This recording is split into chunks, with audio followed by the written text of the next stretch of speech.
Caliban! Welcome to Lazy Guides. I pick a random something in Warframe and briefly talk about it. I have a love-hate relationship with Caliban. Let's get into it. Here's my build. Now disclaimer, Lazy Guides is more like suggestions than actual guidelines. Keep that in mind and build your frames however you enjoy. Razor Gyre. Prioritize range, then strength. This spin to win ability applies Tau status, making enemies more vulnerable to all status effects separate from viral, and also restores your Warframe shields and health. Sentient Wrath. Prioritize range, then strength, then duration. This CC mechanic applies Tau damage and increases enemy vulnerability. On top of that, it synergizes with your first ability, stacking even more Tau damage. Lethal Progeny.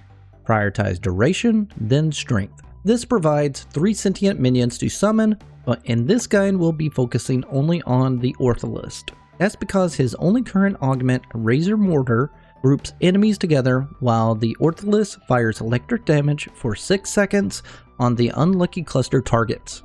Fusion Strike. Prioritize strength, then range. This ability creates 2 Kamehame style blasts that apply Tau damage with an AoE explosion. More importantly, it reduces enemies' defenses, not just shields, but armor as well.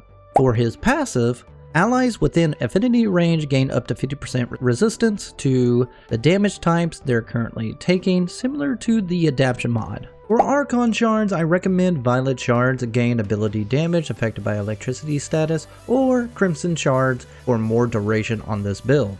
All in all, Caliban has a solid kit and it is a great frame to keep in your collection. However, there's one major caveat I keep running into when playing him in his current state, which is the elephant in the room, Razor Mortar mod. The augment basically defines Caliban's playstyle for better or worse. On one hand, it turns him into a high DPS powerhouse, but on the other, it makes the gameplay extremely repetitive. You end up just spinning in tight spaces, getting lost in the chaos, and barely using your weapons at all. It's straight up spin to win. The good news is that Caliban is still a relatively fresh frame, and Digital Extremes has plenty of wiggle room to add even more augments to diversify his kit. But for now, this is what we got. As always, Fashion Frame is true in-game, and comment below how lazy my builds are. Till next time.